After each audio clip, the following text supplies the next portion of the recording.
ခါတလေငါတို့တွေဟာလေနာကျင်မှုတွေကြားမှာ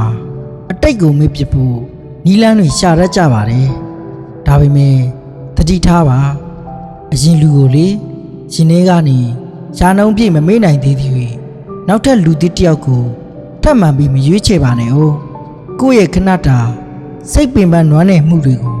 ဖြေပြောက်ခြင်းုံတသက်နဲ့အထီးကျန်မှုကိုခက်တာဖြေပြောက်ခြင်းုံတသက်နဲ့တစ်ဖက်လူရဲ့အချစ်ကိုလေအသုံးမချလိုက်ပါနဲ့အဲ့ဒါဟာအတ္တဆန်လုံးတဲ့ဒဏ်ရာတစ်ခုကိုလေလောကထဲထပ်တိုးပေးလိုက်တာပဲကိုယ့်ဘက်ကတော့အပျော်သဘောပေါ်ဒါမှမဟုတ်အစားထိုးတက်တက်ပဲဆိုပေမဲ့ကိုကအသုံးချလိုက်တဲ့အဲ့ဒီလူသားကတော့လေကို့အပေါ်မှာစစ်မှန်တဲ့ချစ်ချင်းမြတ်တာတွေဖြူတဲ့တန်ရောစင်တွေနဲ့ပုံအောပြီးချစ်ခဲ့မိမယ်ဆိုရင်ပေါ့အချိန်တန်လို့ကိုယ့်ရဲ့လှည့်စားမှုကိုတူတိသွားတဲ့တနေ့ကိုပေးတဲ့မျှော်လင့်ချက်အတူတွေပျက်စီးသွားတဲ့တနေ့မှာလေအဲ့ဒီလူခမမြတ်တာယူပြီးလေတေလောက်အောင်ထိ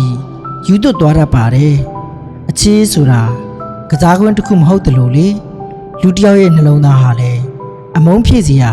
အစားထိုးပစ္စည်းမဟုတ်ပါဘူးဒါကြောင့်ကိုယ့်ရင်ထဲကအနာဂတ်ကိုတန်ရှင်းအောင်ရင်လုပ်ပါ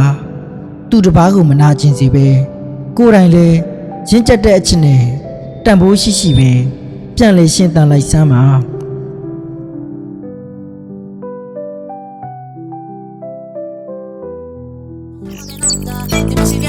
Ты